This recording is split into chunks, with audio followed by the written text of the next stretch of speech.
Goeiemôre, dit is dan vanmôre 20 Maart 26, lesing 109, die Groot Johannes Evangelie boek 3. Nou, dit is 'n belangrike dag vandag op ons Israel kalender. Dit is vandag die laaste dag van die ou jaar.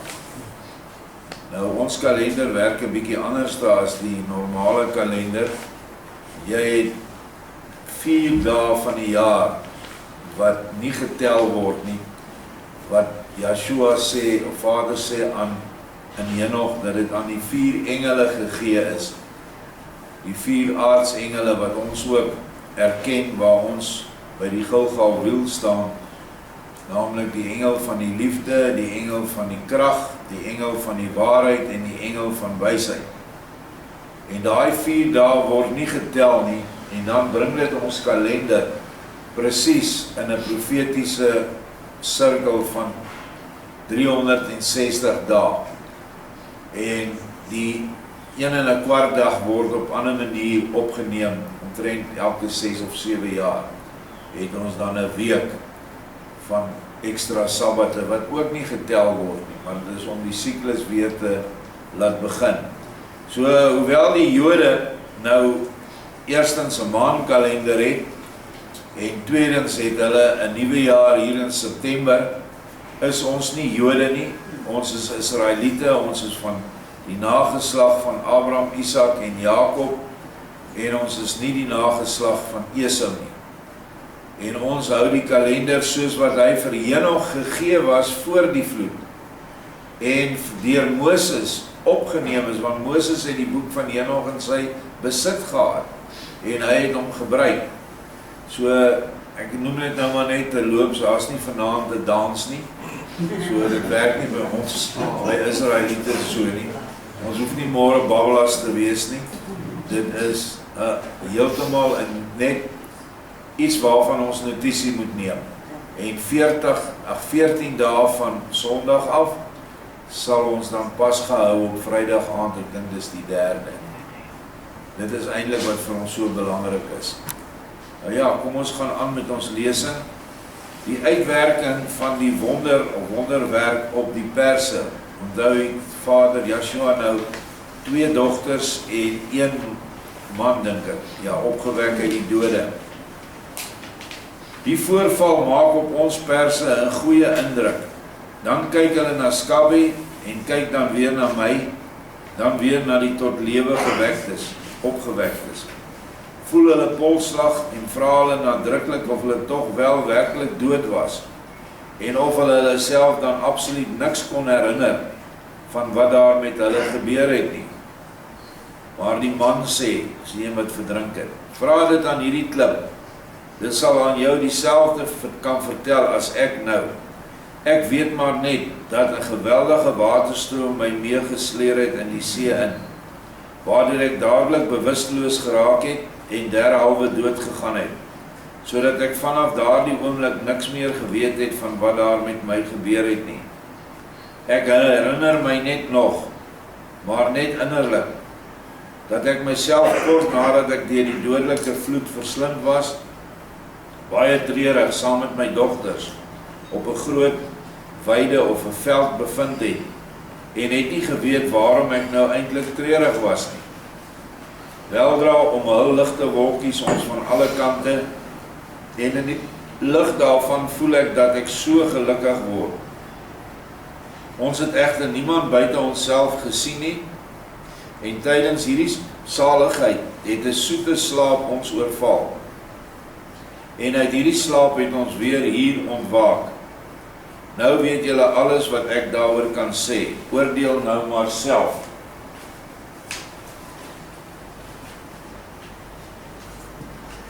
So waar hulle was in een van die talle wonings van die Vader.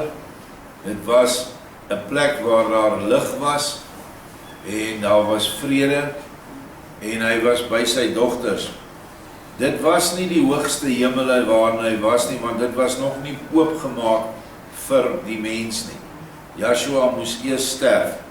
So hulle het in 'n tydelike verblyfplek beland, waar hulle redelik gelukkig was. wat die mens dan aflei dat hulle self nie vreeslik baie kennis van die verlossingsplan en van die skrifte gehad het nie. Dat my liggaam dood was, daaraan kan net so min getwyfel word as dat ek nou leef. Want daal nou maar eers af in die diepte van die see en bly ruim 2 uur onder die water. Dan staan ek borg daarvoor dat jy liggaamlik heeltemal dood sal wees. Wat natuurlik waar is. Ons kan hoogstens 5-7 minute onder water bly. Scabby sê, ja, jy was volkome dood. En die wonderman het jou slegs deur sy almagtige woord uit die dood opgewek. Nee, so iets het die aarde nog nie beleef nie. Maar wat nou? Toe roep Jura vir Scabby na hom toe en sê aan hom, wel vriend Scabby, wat sê jy nou oor hierdie gebeurtenis? Scabby sê, wat moet en wat kan ek jou daaroor sê? Dit het die mag van Jahwe gedoen en niemand anders nie. Want dit lê ver bo die horison van die menslike ervarings. En geen kennis het nog ooit hierdie ontsettende hoogte bereik nie. Dit bring my nou eers werklik in 'n verleentheid. Ek, Joshua, sê vir Scabby, wel vriend, hoe staan dit nou met die geskiedenis van die Messias, wat 30 jaar gelede deur die bekende wyses uit die Moreland in julle land wêreldkundig gemaak is? Is dit volgens jou nog altyd 'n sprokie van die astrologie? Die mense uit die Moreland is die wyse manne uit die ooste. Hulle het dit maar die Moreland genoem, omdat die son daar opgekom het. Want sien jy, dieselfde mens was toe in Bethlehem in 'n skaapstal uit 'n jong maagd gebore, en aan wie die 3 wyses, wat julle sterrekonings noem, goud, wierook en mirre as geskenke gebring het. Dit is ek, toe 'n pasgebore kind, en nou 'n man in die vleur van sy lewe. Hoe beval hierdie vreemde sameloop van omstandighede julle, en wat dink julle hier daarvan? Dat ek sonder meer dieselfde een is, daarvoor staan hier nog 2 lewende getuies voorin. Die eerste een is Cornelius, die jongste broer van keiser Augustus, en die ander is opperstadshouer Cyrenius, wat my vinnig na Egipte begelei en versorg het, en 'n ouer broer van keiser Augustus is. As jy dit nou weet, sê my nou, wat jy van die Messias dink, wat die 3 sterrekonings bekend gemaak het. Bestaan hy of bestaan hy nie? Nou sê Scabby, ja, nou verstaan hy sekerlik. Nee, nou bestaan hy sekerlik. Maar toentertyd het dit erg na 'n sprokie van 'n sterrekoning gelyk. Want 'n mens hoef ons sterrekonings maar net te ken, om te verstaan dat hulle elke nuwe verskynsel aan die hemel tot hulle eie voordeel sal uitbuit. In die eerste plek is hulle baie vertroud met alle geskrifte van die binne- en buiteland. Hulle ken die Judeese profete net so goed soos die Indiese. Die Sanskrit en die Centavista van die Perse, gewers en Brahmane ken hulle net so goed as ons boeke. En ook ken hulle die skole van die heidene en hulle leerboeke. In die tweede plek bestaan daar geen sterretjie aan die hemel wat hulle nie sou ken en selfs 'n naam sou gegee het nie. As daar dan nog vir hulle 'n nog onbekende ster verskyn, soos byvoorbeeld 'n komeet, wel dan word dit die onderwerp van allerlei voorspellings. As so 'n voorspelling nie bruikbaar is vir hulle eie bewoners nie, dan gaan hulle daarmee na die buiteland en dan vind hulle wel ergens 'n plekkie waar die verhaal opgang kan maak. Ons as ingewydes weet er maar al te goed, en dit is dan vanselfsprekend, die verklaring van die feit dat die destydse rondvertelde verhaal oor die beloofde en gebore Messias van die Judeërs nie so baie indruk op ons gemaak het nie. Toe die sterrekonings met hulle terugkoms dit aan alle Judeërs met vreeslik baie bombardement verkondig het, om daar self materieel beter af te wees nie. Hulle was wel ernstig met die saak besig, maar ons het by die ou spreek gehou. Wie meer fantaseer en lieg as ander, word nie geglo nie. ook as hy nie bedrieg nie. Wie sou toe ook maar kon gedroom het, dat die sterrekonings eintlik iets waars opgespoor gehad het? Nou dink ons natuurlik heeltemal anders oor u, en u sal ons vroegere ongeloof aan u wysheid nou tog nie as 'n sonde aan ons toereken nie.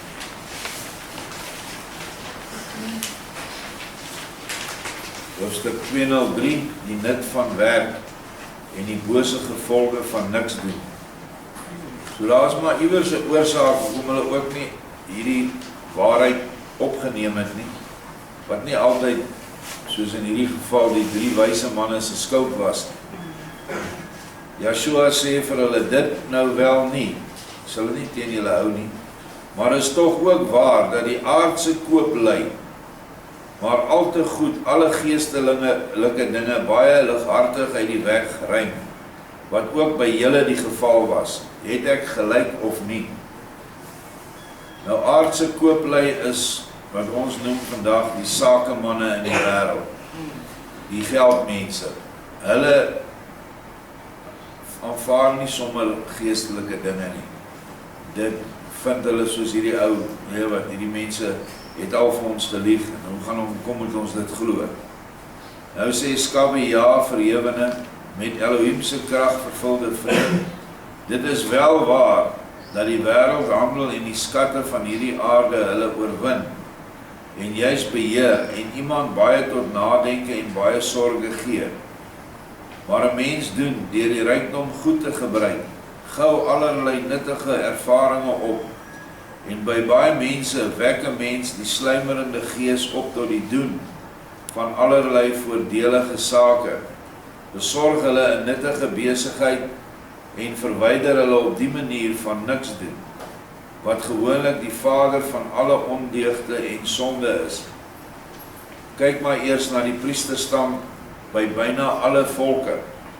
Solank hierdie mense moes werk, en net soos elkeen hulle brood in die sweet van hulle aangesig moes verdien, van hulle aanskyn moes verdien, staan die waarheid ook by hulle op die eerste plek.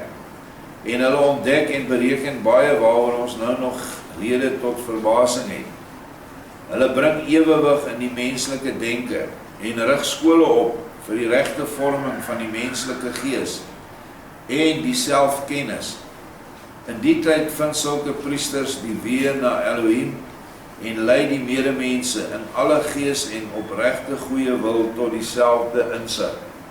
Dit is hoe dit in die begin was.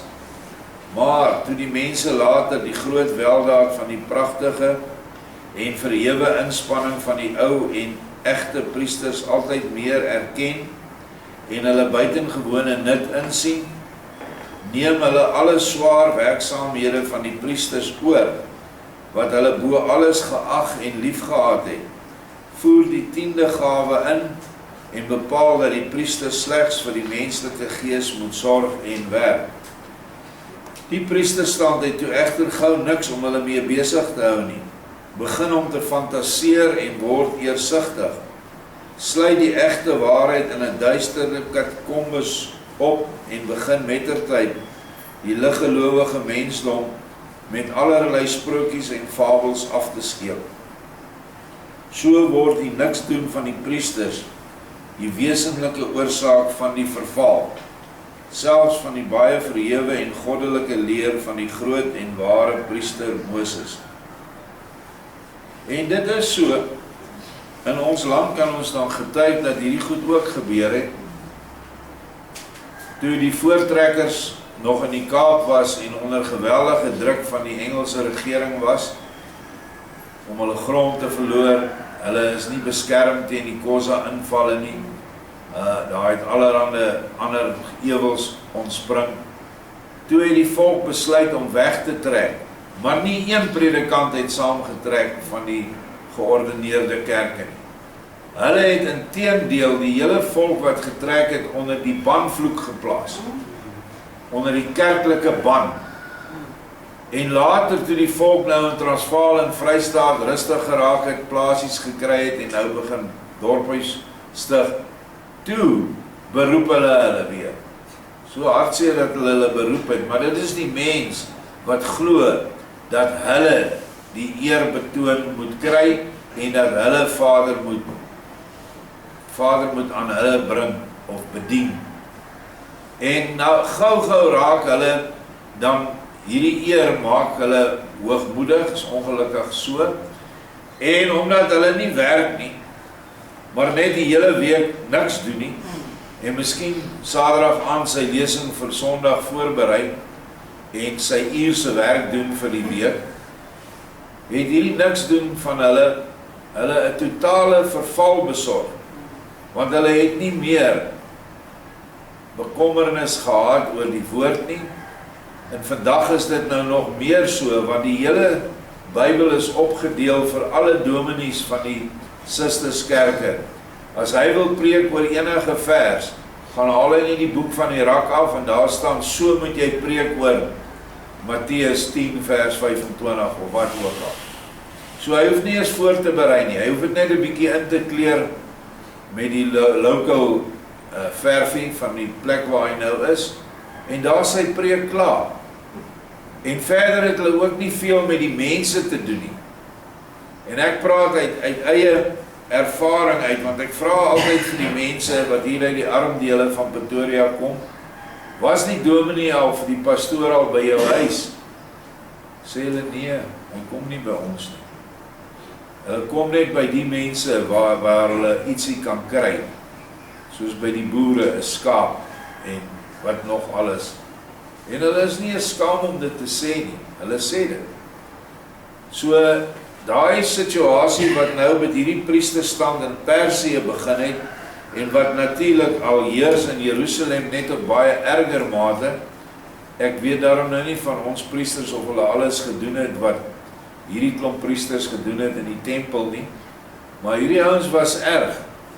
Hulle het die mense beroof, en hulle het met geweld hulle tiendes van hulle gevat, en as hulle dit nie het nie, het hulle vrouens en kinders gevat as byt, en hulle na die tempel toe gebring, en gruwelike dinge gedoen met hulle, veral as hulle nog jonk en mooi was.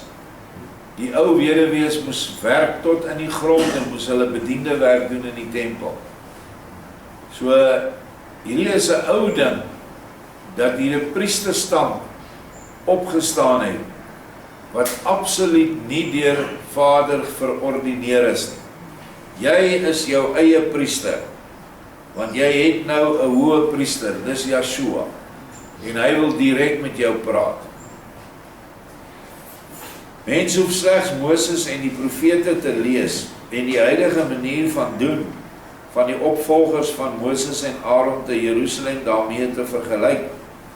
Dan sal 'n mens vinnig en moeiteloos ontdek, dat hulle nie in Moses nie, en nog minder in 'n Elohim glo nie.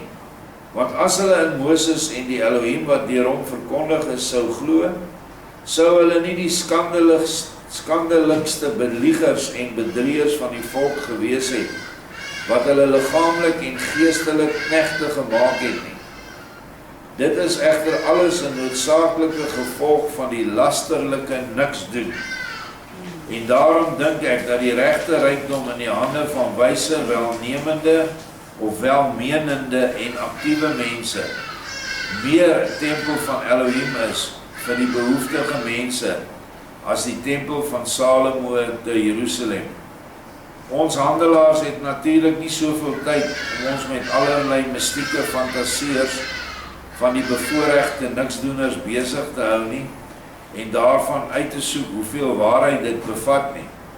Maar ons leer die volk om niks doen te vermy, en ons omvorm hulle tot ware nuttige mense. Op die wyse dink ek dat ons die geringe fout, waar u my op gewys het, en die erns bestaan dat ons wel oor baie geestelike sake ligvaardig heen was, en weggestap het, dubbel en dwars goed te maak. Want van my kant dink ek maar, deur die goeie in dade om te sit, is beter as om die mooiste woorde daaroor te skryf, en dit self nie te doen nie. Wat het ons egter daaraan, om so diepsinnig na te dink, en alles uiteen te rafel? 'n sterveling sal toch nooit agter die ware wysheid van Elohim kom nie. Hy sal selfs nie die buitenste sluier daarvan oplig nie. Maar as dit vir die mense nodig sou wees, sal Elohim se barmhartigheid wel weer in Moses ergens opwek. Dis 'n egte Messias, soos u nou 'n egte een skyn te wees. Dan sal ons dan beslis in die ware wysheid van Elohim onderrig, en ons sal dit as 'n ware hemelse gawe koester, en tot elke prys graag en baie dankbaar aanvaar, en ook ons doen en late daarvolgens rig, want ons handelaars is altyd groot vriende van alles wat vir die mensdom nuttige sake is, en ons groot aardse rykdom gebruik ons maar net om die mensdom, wat van nature altyd tot traagheid en niks doen geneig is, op nuttige wyses vir hulle self en vir ander, op allerlei goeie manier te laat besig wees. Verhewe met Elohim se gees vervulde vriend, sê vir ons of ons uitkyk op die lewe goed, bruikbaar en dus die regte een is, en of u ons deur u wysheid tot nog 'n beter een kan gee. So dis die ou se beredenering, hy's daarom nou nie meer so stiksienig soos hy was nie, maar hy verduidelik maar nog altyd die ding vanuit die materiële. En dit is goed so, dat hulle met hulle materiële skatte baie mense sekerlik werk gegee het, en van die luiaards en die niksdoeners mense gemaak het wat daarom iets beteken. Want dit is ongelukkig vandag nog net so in ons volk, is dat ons hulle ook baie hier kry, die niksdoeners. Hy wil niks doen nie. Jy moet hom aanpor vir elke tree wat hy vorentoe gee, moet hy gedryf word deur iemand. En sulke mense beland dan op sulke plekke, terwyl die stigting van sulke plekke deur Vader, juis, sy doel juis is om van ons mense te maak wat in die buitewêreld kan ingaan en weer hulle plek kan inneem. Ons leer jou sekere talente hier, of in Engels skills, sodat jy daar buite weer kan inval in 'n werk wat jy hier geleer het. Maar bovenal kan inval deur die werksetiek wat jy hier geleer het. Al het jy net potte gewas en gaan werk jy nou in 'n restaurant, het jy daarom nou 'n idee wat dit is om verantwoordelik in 'n kombuis te wees. Want baie mense se gesondheid hang daarvan af, en in uiterste geval hulle lewens. Ons het nou die geval gehad laasweek, 'n melding van 'n man en vrou wat hier weg is, en hulle het hier naby 'n garage pastei geëet, hoender, en die vrou is dood, nee. Dood. So maklik. Vandag, die mense kyk nie wat aangaan in die plekke waar hulle die goed maak nie. So ons moet, dis 'n werksetiek wat jy moet aanleer, om dit wat jy doen, doen dit goed. Al is dit 'n werk wat ander mense dink is laag. Want baie mense kom en sê hulle hierdie dinge, ek mag nou nie die woord sê nie, maar hulle sê, ek sal nie daai werk doen nie, want dis bantu werk. Daar is nie bantu werk in jou volk nie. Ons volk het ten gronde gegaan, hoogstens, omdat ons nie meer bereid was om die, volgens wêreldse standaarde, die lare werke te doen nie. Amerika is nou die grootste voorbeeld daarvan. Hulle gaan nou ten gronde, omdat daai malding wat in beheer is daar gedink het, dat die Amerikaanse jeug en die middelklas sal na die lande toe gaan van die Amerikaanse boere en gaan kool plant en kool skoffel en kool pluk en daarmee saam al die ander groente wat gepluk word. Daar's niemand in daai mense se lande nie. Want daar is nie mense wat meer daai werk wil doen nie, dis benede hulle. Vir die jong mense is vandag werk om op sy agterend voor 'n rekenaar te sit. Dit is werk vir hom. En daar op allerhande apps besig te wees, en dan wragtig maak hulle 'n hengse klomp geld op. Ek weet niks van daai goed af nie, want ek wil ook nie. om met AI niks te doen nie. Maar dis waar mense vandag hulle geld maak. En dit is eintlik dan daardeur dat ons volk swart arbeid moes invoer. Natuurlik ook was daar 'n groot uitbuitingsfaktor aan. Maar nou het ons nie 'n deel van die volk wat meer met hulle hande wil werk nie. Op hierdie plaas werk dit so, as ek iemand wil van ontslae raak, wat nie sy kant wil bring in jobs waar hy was nie, dan stuur ons hom na die groentetuin toe. Hy loop sommer self binne 'n dag of 2, want hy kan nie daai werk doen nie. Hy wil nie daai werk doen nie. Dit is die volk waarmee ons sit, en nou moet ons almal help, en hulle lei, en bring na 'n punt toe waar hulle aktief kan raak. Hoekom moet hy aktief raak? Want 'n trae liggaam huisves 'n dooie siel. Dis nou maar net hoe dit werk. Vir 'n leier kan jy geestelike dinge oor en oor bring. Hy neem niks daarvan op nie. Maar vir iemand wat 'n bietjie lewendig is en sy werk doen en uitsien na dit wat hy doen, sy siel is baie meer opneembaar vir die geestelike goed wat ons ook hier saam van hier af uitgee vir elke mens. Dit is nou maar net so.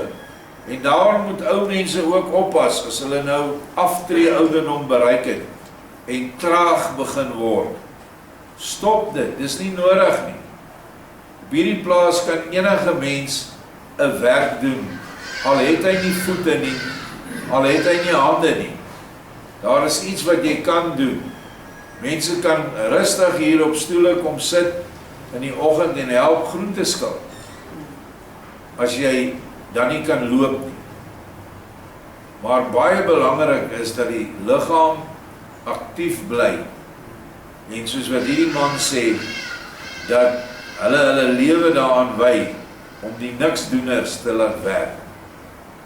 En daar was voorverlede week 'n hele groep Amerikaners hier van New York se Republikeine, en ons het duidelik vir hulle gesê dat ons taak is om ons mense wat alles verloor het weens regstellende aksie en wat nie meer 'n werk kan kry nie, om plekke op te rig waar mense kan woon, mekaar kan help, mekaar kan ondersteun en selfversorgend raak, so dat die niks doen kan verdwyn en dit nie vir ons enigstens help in ons volk dat iemand daar in sy groot wit huiskantoor besluit het, die mense moet nou onmiddellik weggevat word en hulle moet vlugtelinge word. Dit help nie ons volk nie. Maar tipies soos die man se geaardheid is, hy vra nie iemand wat het julle nodig nie, hy besluit wat het jy nodig.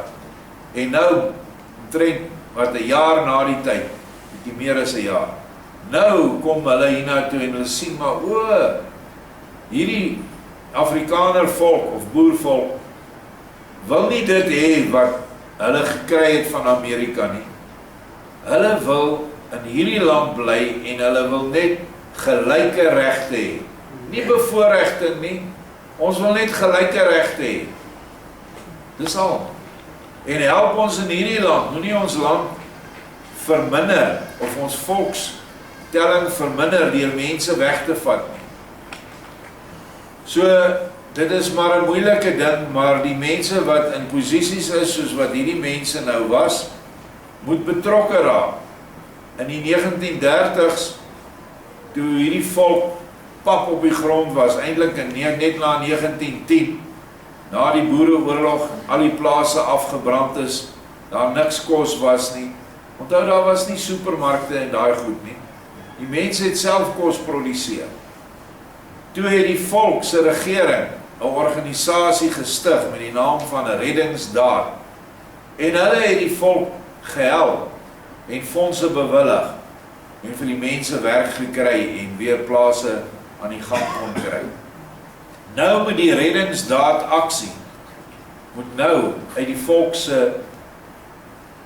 volkslei self kom.